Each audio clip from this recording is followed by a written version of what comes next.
Ahí estás, pues estamos viendo el broadcast del show de los sabadrines y ahora el día de hoy me encuentro con un muchacho en esto del metido del boxeo. Ya saben que nosotros andamos por todos lados y de verdad, I just want to welcome. My name is Trinidad Vargas and I'm from Dallas, Texas. Ahí está, tenemos a Vargas aquí con nosotros. Estimado Vargas, I want you to talk to us a little bit of yourself. How did you start in this of the boxing? So my dad was a boxer and he introduced me to boxing at the age of 6.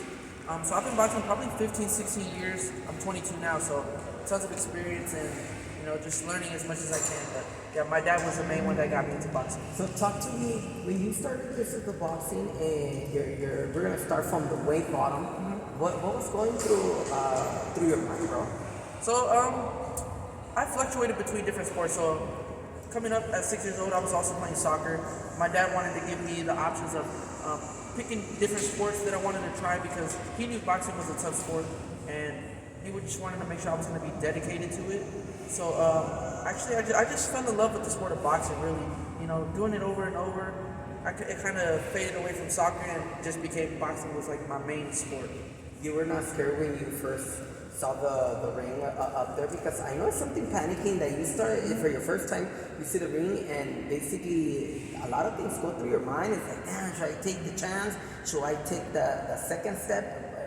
What was it through your mind that you seen that big old ring out there? So before I did start competing, my dad would take me to like amateur shows and I would kind of get to see what the energy was like, kind of see little kids in my weight class competing and stuff like that. He took me to a couple pro shows too, and the pro shows is actually what excited me and kind of got me motivated to get to that level so I can experience, that type of stardom, that type of magnitude of a fight.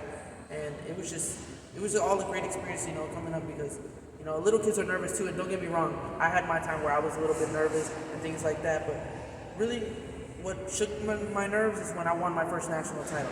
Winning my first national title is kind of what shook my nerves. So after that, my confidence was up and I was ready to go each and every fight. Now, I want you to tell us, basically, you started from the way in the bottom. What keeps you going through this sport? Because how I told you on the beginning, it's not that easy to wake up and say, hey, I'm already a champion. But what keeps you going through this of the boxing? Because I know it's not that easy. Yeah. So as a lot of people don't know, I am a man of faith. So I do believe in God and everything. So He's what keeps me grounded, most humble. And then secondly, it would be my family, because my family supported me, being so little with whatever I wanted to do, whether that's being soccer, whether that's being an artist, and ultimately, leading to boxing. So being in boxing, they just want to support me and kind of do the best that they can do to help me elevate as a fighter and person. What does your mom tell you? Because I know moms, they're real panic, and you're gonna talk to me the first time that she went to one of your fights. Mm-hmm. But what does your mom tell you when you decided to take the boxing series? Okay, so as my mom started watching me spar and stuff like that, there was times when she would get nervous. Don't get me wrong, all mothers do. But there was a period of time to where she knew I could handle it. She knew I had the skill for it, so she wasn't too worried. It was just more so just don't get any crazy injuries. Whether that's pulling out my shoulder or anything like that. Because at the end of the day, all moms want to see their babies come back healthy as possible.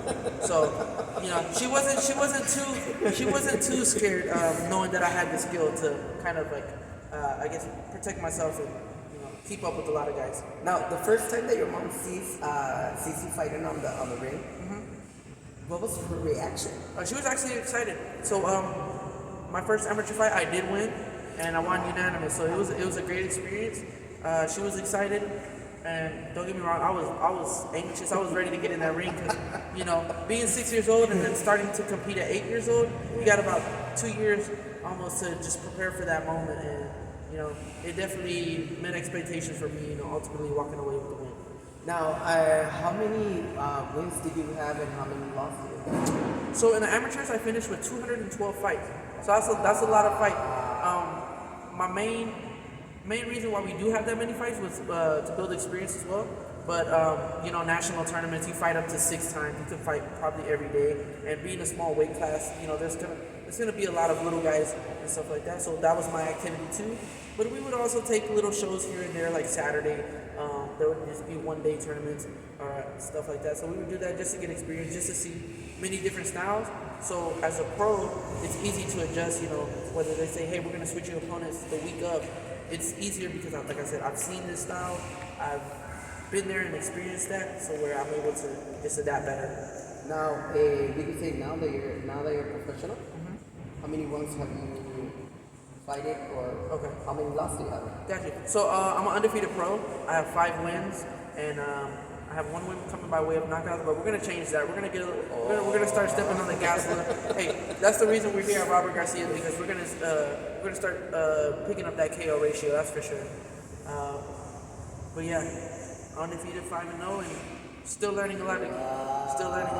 Do you get mad at the moments that basically you don't win, bro? Or it's something that just you get that thing and it gets you with more fast for you to show more that you could do it? Yeah, so don't get me wrong, in the amateurs I did take a couple losses, and those were losses that I learned from. Like if you look at the Shakurs and you look at the Floyd Mayweathers, they lost in the biggest stage, which was the Olympics. And using that, you want to use that as fuel to where you don't want to ever feel that feeling again. So it's going to make you work 10 times harder. It's going to make you do the extra steps to where you can be successful and you won't have to have that feeling again. Wow. So before we keep going, I know you're not from here, from LA. Yeah. Where are you from? So I was originally born in Tarrant County, which is also Dallas County, I guess. So I grew up most of my life in Grand Prairie, Texas. Shout out my people in Grand Prairie. But as a whole, I just represent Dallas because many of you guys and viewers back at home, y'all know Dallas is obviously Texas. So that's where I grew up most of my life. And how do you like it here in LA? I love it out here. I love it out here. It's definitely a different scene, that's for sure. But it keeps me focused because, like I said, I don't have too many friends out here other than my gym family here. It really keeps me focused, really keeps me locked in, so I'm not going out to parties, I'm not going out drinking and stuff, doing all that stuff. I'm just more here to be focused, and everybody's chasing the same goals. So that's what but don't lie to me. Basically, hey, there's some growth going on there, and you absorb it, and you're like, hey, I better stay here in LA. Yeah. Don't get me wrong, the women are pretty out here, but at the same time, I do have a girlfriend, so so yeah, I do have my support system. She does keep me grounded, that's for sure. Yeah.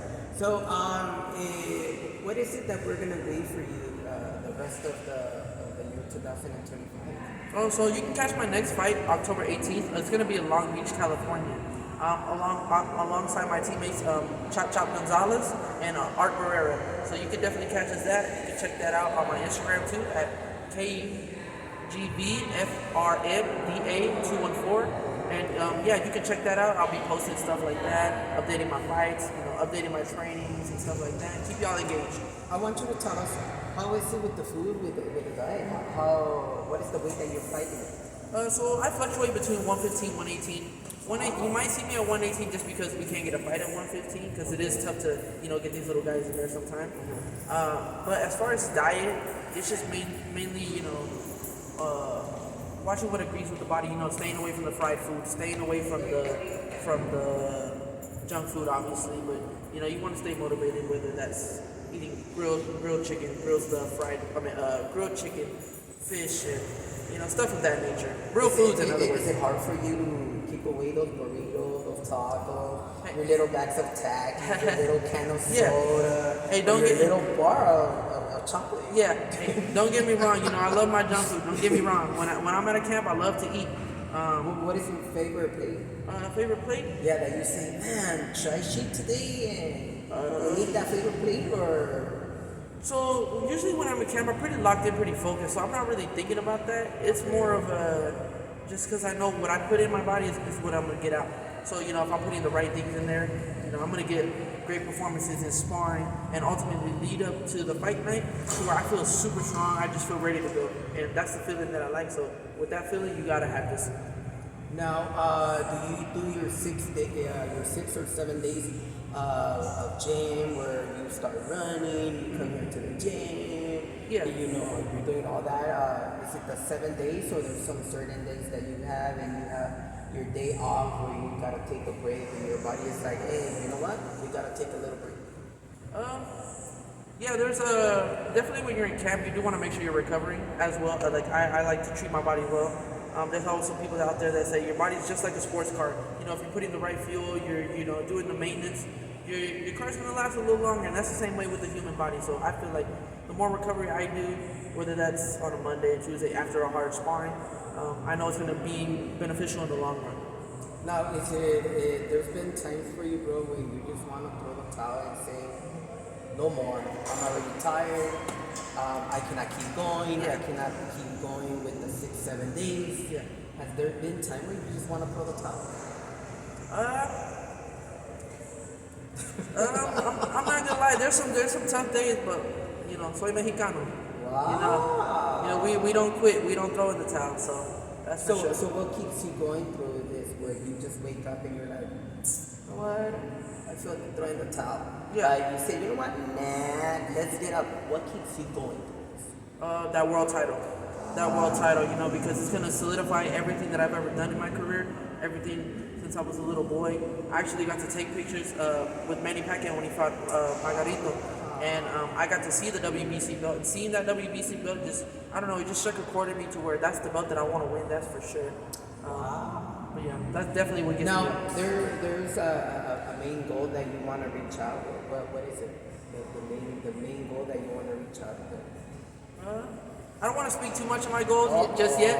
You know, I like to let it happen because I'm a person of where if I feel like I say something, you know, You're not gonna accomplish. yeah. So I'd rather just let things go as they go. Let everything fall in place. Let God's plan be God's plan, and you know, focus on what I can control. That's putting in the work. That's being disciplined. That's being dedicated, even on the days that I don't want to get up out of bed. You know, get to the gym and put the work in. Now, when you get to the ring, that is the day of the fight. What's going through your mind at that moment? So the day of the fight, you said? Let's say today you're fighting, Okay. or let's say yesterday you started fighting. What was going in through your mind as soon as you're taking those steps to go inside that ring? What is going through your mind at that moment? Okay, so usually like on days of the fight, it's stuff that we've already practiced here. So that there's certain things that I do like in training camp, whether that's getting up in the morning, getting a great breakfast, taking my vitamins, getting all the electrolytes that I need for my body to perform. So it's pretty much the same way on fight night. It's just being consistent to the plan that you've already set. Yeah. So like the day of the fight, I'll have a good breakfast, it'll just be me or sometimes family, but mostly just me so I can enjoy my breakfast being, I guess, alone, lock in, being focused, relaxed, and pretty much just lock in and focus on the fight. Now, all this that is happening, bro, who do you give the thanks to? To all this that is happening to you? Yeah. Well, I give thanks to Jesus Christ, man. He's the one that laid the foundation for me, and then I want to give a thanks to my mom and dad for always keeping me grounded, keeping me focused. Because there's some times where, I'm not gonna lie, I got distracted a little bit here and there. I wanted to go to those school functions where it was parties and stuff like that, but they told me, hey, think about the long run. Stay in the gym. You stay in the gym. Later on, you can do that stuff. When you retire, you can do that stuff. Then you can look back and say, I accomplished every goal that I've set for myself. So now I can relax and enjoy my retirement and stuff like that. Wow. So what do you think that you would be doing at this moment if it was not for the boxing? What would you be doing? Honestly, if I wasn't boxing, I'd probably be a pretty badass soccer player. I'm not gonna lie. I love soccer too. Don't get me wrong. I'm a big athlete, so that's football, basketball, soccer. But soccer would have probably been my next closest sport that I probably would have been doing. Wow, o sea, ahí tienen uno de los consejos muy grandes de un gran amigo, de verdad un muchacho muy joven, y de verdad que hay que seguir las reglas, puedo decirlo así, ¿no? Que básicamente si hay otra cosa que tú básicamente te está distrayendo o quieres saber, pues ahí tienes el ejemplo de este gran amigo, un muchacho muy joven, muy talentoso. Yo creo que por eso le pregunté básicamente que si no hubiera sido por el boxeo, ¿qué anduviera haciendo? Y yo creo que la las mamás, el papá tienen todo mucho que ver en este rollo de que básicamente te den la opción de poder seguirle y poder entrarle a esto del boxeo. Yo sé que no es fácil y yo sé de que aquí mi gran amigo va a llegar a cumplir muchos sueños de los que tiene él en mente. Yo sé que no me quiso decir, pero ya me doy unas ideas básicamente cuáles van a ser una de las metas muy grandes que él quiere cumplir. So, ahí tienes un ejemplo de este muchacho, que lo sigas a través de sus redes sociales. Y básicamente I just want to ask you the last question. Okay. What advice can you give to that boxing that is barely starting on this of the boxing? What advice can you give? Just stay disciplined. You know, there's gonna be days where you make mistakes. Don't beat yourself up on those mistakes, because those are the days you're gonna get better. You're gonna learn a whole lot more. So stay consistent, stay the course, and like I say, keep your faith in God, and you're gonna go far. So how can they follow you on your social media? Okay, so you can catch me on Facebook. You could just look at my name, Trinidad Vargas, or you can go to my Instagram at KGVFRMBA214, and yeah, it should be you should be able to pull that up pretty easy. But I am only just on Facebook and Instagram. Wow, ahí está para que lo sigan. You can follow him en Instagram, Facebook. Y de verdad que muy, pero muy contento de poder entrevistar y poder tener a este gran muchacho muy joven, muy talentoso en esto del boxeo. Y pues yo así es como más me despido. Y de verdad, there's something else we want to add, bro. I just want to give a shout out to all my people back home, and you know, keep supporting me, because you know we're gonna go far, and you know, I'm dedicated. When I set goals for myself, I don't stop until I achieve those goals. So, you know, if you want to ride with me now, hop on the bandwagon. Let's do this, and you know, let's go straight to the top. Hey, I already hopped to it, and hopefully he doesn't kick me out here, you know. But basically, last thing, Okay. fight. When is it we're gonna be fighting? So you can catch my fight October 18th, and that's gonna be in Long Beach, California. So all my Californians, I got some fans out here too. Y'all take the trip down to Long Beach and, you know, catch me on fight night.